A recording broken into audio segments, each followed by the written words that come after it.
evening, everyone.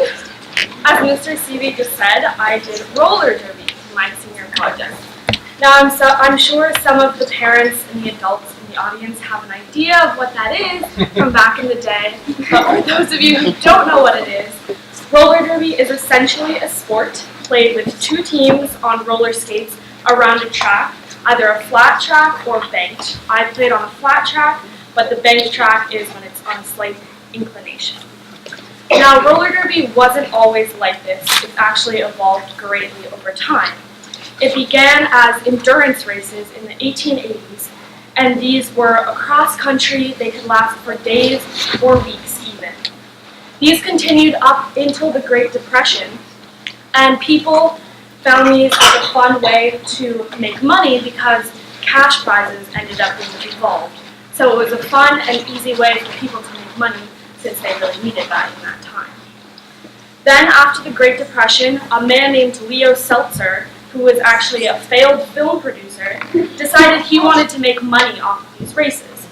So he started the Transcontinental Roller Derby Association. And he slightly changed the rules, so instead of just having individuals racing against each other, he instead added the idea of having teams. So there were teams of two people racing against each other.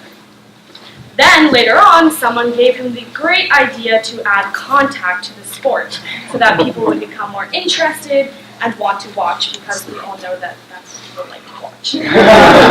Then, in 1948, his Transcontinental Roller Derby plan got a huge boost when it was televised, and this encouraged people to watch at home or even come out to the games and watch them themselves. Now, this was all starting to pick up in New York City specifically, and there would be bouts in Madison Square Garden, and I found this was something really special since I am getting to learn in New York City, so I had that special connection since this is where it all kind of started. It continued to grow from there, but slightly declined in the 50s and 60s, but then bounced back up in the 70s and 80s. And specifically, in 1989, the TV program Roller Games premiered. And this wasn't a very accurate representation of the sport. It was more a dramatic way of showing it so that it was appealing for television and appealing for people to watch. So I didn't know too much about roller games as a show, so I decided to look into it a little bit, and I was not disappointed by some of the facts about it. And I did find one video where it showed, it was in the first episode that ever premiered, to determine a tiebreaker between the two teams. Two players were required to skate around the rink, attempting to wrestle each other into a pit full of alligators. I didn't believe this at first, but then I did find the video. If you're interested in that, it's very disturbing, but maybe watch it if you like to. But then, after that, again, the popularity slowly went down. But then, in the early 2000s, it was brought back, mainly by women, working mothers, women from all walks of life who just really wanted to enjoy the sport. So it began as self-organized and amateur leagues, mainly in the US, but then it's now grown to all over the world. And some of the ideas that were very important when it came back in the 2000s were the ideas of feminism, acceptance, and empowerment. And these are some of the things that really drew me to the sport in the first place. So clearly, roller derby has evolved a lot, and so have the rules, for sure. Before, the rules weren't clearly indicated. It was slightly more of a free-for-all, but now there are very strict rules, like any other sport. So like I said, there are two teams playing against each other. Each team has 5 players, one jammer who is responsible for scoring the points, and 4 other blockers who are attempting to block the jammer. Now, one of these blockers is a pivot, and their job is they can turn into a jammer when indicated or required. It's usually a type of strategy if the jammer is tired or gets injured or something like that. So to score the points, the jammers, after one initial pass around the pack, are trying to pass as many members of the opposing team as possible. And by passing those people, that's how they score the points. So on the other end, the blockers are trying to hinder that opposing jammer while simultaneously trying to help their own jammer. Now, every roller derby player is required to wear the gear needed. I don't have it with me just because that would be kind of awkward if I wore it during my presentation, but you need to have a helmet, mouth guard, wrist guards, elbow pads, knee pads, and of course your skates. And that goes for everyone when you're playing water polo. I don't know about back in the day. So where you can hit people and with what part of your body you can hit with. There are very specific rules about that as well. So when hitting someone, you cannot use your hand, your feet, or your head, I guess, I don't know if you want to do that, or your elbows. And you can't hit anyone in some of those same spots, like the head, down the middle of the back, and the lower leg, and the feet, and the hands. It's pretty much up to the referee to determine when this happens, like any other sport, and if a foul or, in roller derby terms, a penalty is called on you, you're sent to the penalty box where you have to wait for 30 seconds. Now, 30 seconds doesn't really seem like that long of a time, but the way that the game is structured, it's in 2-minute jams. So if you take into consideration that they only last for 2 minutes, that's not the whole game, but part of it, then to be taken out for 30 seconds is quite a great deal of time. So, before I started, I thought I would be in this game situation, experiencing these rules for myself and really getting to play. But after I went to class for the first time, I realized that this was not an achievable goal, and I had to reassess what my goals would be. I thought it would be very similar to ice skating in that same technique, and that I would be able to pick it up pretty quickly. And that really wasn't the case. There are lots of skills that you have to learn before you even get to that point. To put it in perspective, some of the girls that are on my, or that are in my class are still just now trying out for the team after a year or more of practicing. So therefore, that's when I started to really realize what my project would be about. And that is basically roller skating. So it sounds pretty simple that all you have to do is just roll and keep your balance, but there's actually more that goes into it. First of all, I had to realize how much just physical strength that goes into it. You basically have to hold a squat position for most of the time, so it's pretty straining on your legs and your core and feet. And secondly, for me personally, just manipulating my body in ways that I wasn't used to became a challenge. Even just turning out my feet or balancing on one leg became much harder when done on skates. So most of my focus was on these basic skills that I had to learn to be able to skate. So all of them basically start in this big derby standard squat. I'm sure Alex can show you the squat. So the first skill that anyone has to learn is stopping, which is pretty helpful. You want to be able to stop. So the first and most important stop is the plow stop. It's kind of similar to when you ski and you turn your feet inwards to stop yourself, but instead you can extend 1 foot forward or 2 feet forward. But you want to push your foot out like this, and you want to apply as much pressure as you can to that foot. You want to actually make your wheels squeak. So that's how much pressure you're applying. The second stop is the hockey stop, which is like in ice skating, and it's pretty much the same as the plow stop, except you're turning your hips all the way instead of keeping them straight forward. Then the second skill that became very important to learn was the crossover. And it sounds pretty simple, you just have to lift your foot over like that, but it took me a long time to learn that. So that's pretty much used around the corners when you want to maintain your speed. Obviously when you're going around the corner, you don't want to be pushing around like that, so you want to make that clean crossover. Then the third part of my learning of the skills was learning how to fall, which again sounds very easy, but you don't just want to flop down on the ground and flail around and that's it. There is actually a technique for falling. So there are 1 knee, 2 knee, and the roly-poly fall. So the 1 knee is essentially going down on 1 knee like that, then getting back up. 2 knee is going down on 1, then going down on your second one. And the roly-poly is that 2 knee fall, but adding in, you're covering your head, just in case, you're in that situation when you need to do that. And then the last part of just basic skills is learning how to step, or later on run, on the wheels or on your toes. which is just a little rubber part at the end of your skates. And this was something I really struggled with because you're required to balance on this tiny little part on the end of your skate. It's almost like for ballet dancers when they're up on point, I guess. Not as hard, but still kind of hard. So just to be able to balance on the edge of your foot like this, that was something that I found really hard. So now I'm going to show you a video of me doing these basic skills and just to show you a little bit of my progress, where I started, where I am now.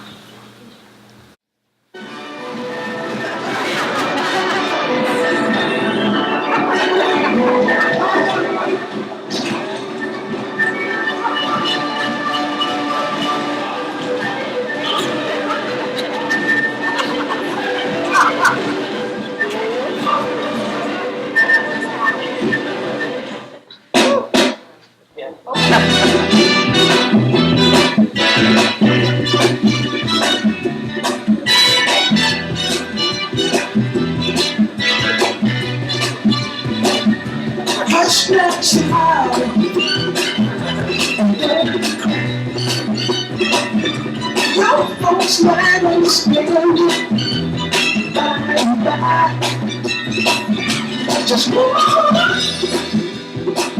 toward the destination. Though you may find from time to time complication.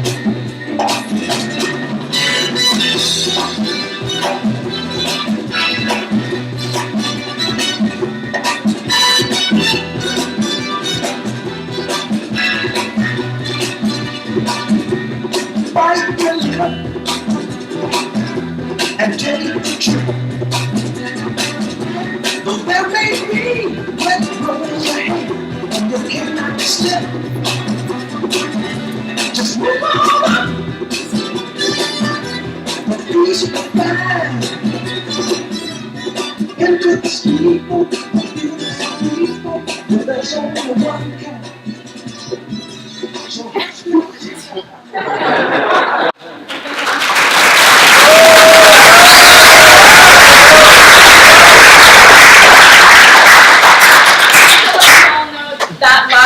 that's the roly-poly fall. That is what you're supposed to do. I just didn't feel like getting up after I did. That's correct. So to learn all of this, I had to take classes. So I started taking classes in September with the Gotham Girls Junior Roller Derby League in East Williamsburg, Brooklyn. So before I started, I was very, very nervous. Not only for the physical part, I was worried, would I be able to skate? Would I be falling the whole time? Would I be making a fool of myself? But I was also quite nervous to meet the people that would be going to the class and just to experience the general environment. Now, before I went, I was sure, since it was in Brooklyn, that all the people would be very, very cool, and I was not disappointed when I went. Most of the girls in my class are between the ages of, I'd say, 8 and 12, and have dyed hair, shaved heads, and are just in general so cool and so confident. So it was very intimidating to see them skating like that, but it was also very inspiring for me to be skating with them. Also, the teachers there are just so incredible. They're such good skaters. They themselves play with the league in New York City. And that was just wonderful to watch them skate and to have them teach me. And it was just a very warm and welcoming community. So to give you an example of what we would do in class, it would vary each time, but in general, we'd follow kind of the same things. We would do a warm-up off of the skates, then a warm-up on the skates, which usually involved doing a partner pace line, which is where you have a partner and you're weaving in and out kind of the other people skating on the track.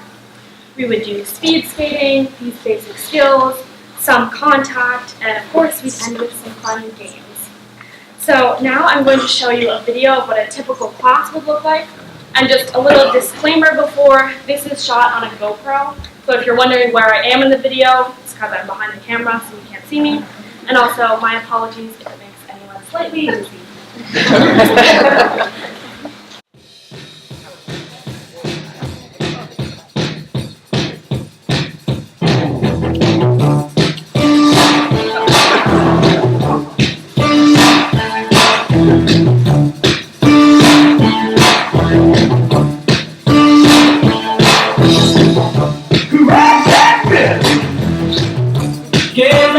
left. Step on the red. Bring your mama's back. Going around, you were gripping. Before the creek that got too long. You were gripping. When nothing's gone wrong. You were gripping. Now whip it. In the shake. Shake it up. Get straight. Go forward. Move ahead. Can't do the jacket. It's not too late. Whip it. Whip it good.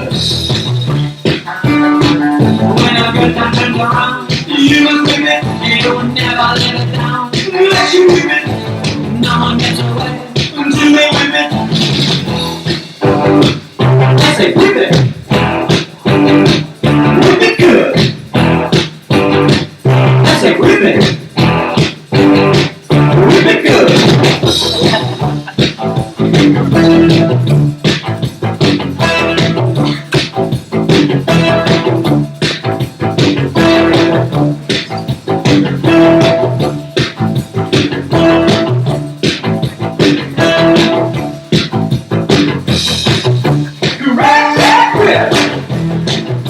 Give a final slam. Step on the brick. Bring your mama back. When a problem comes along, you must whip it. Before the creek that doesn't belong. When something's gone wrong, you must whip it. Move ahead. Not too hard. It's not too late to whip it.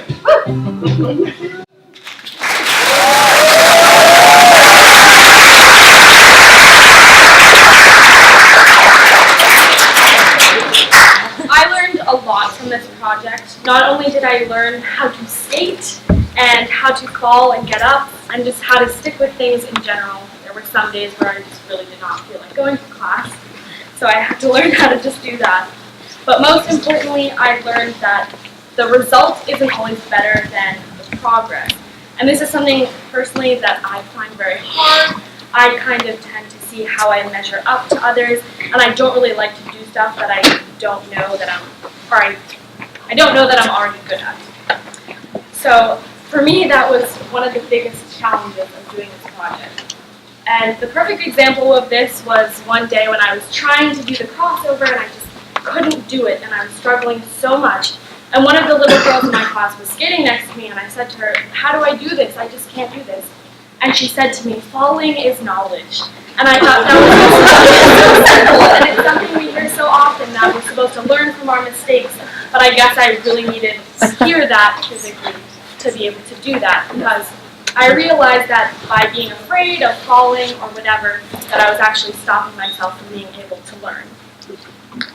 So I have a few thank yous that I'd like to make.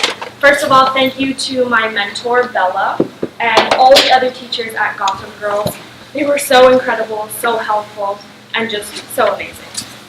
Thank you to Miss Montaglione for helping me with my speech, my presentation, my life, everything. Thank you to my mom and dad for being so supportive, so enthusiastic, and encouraging. Specifically, thank you to my mom for helping me film that first video. I know I was a little bit aggro when we were filming, I'm so sorry. And thank you to my dad for picking me up in Tarrytown every Thursday without fail. Next, thank you to Taylor for driving me into the city every Thursday. My project probably wouldn't have been possible if you hadn't done that, so thank you. Next, shout out to Matt for letting me use his GoPro and just for helping me with that in general. And last of all, thank you to the class. You are just the most incredible people ever. I love you.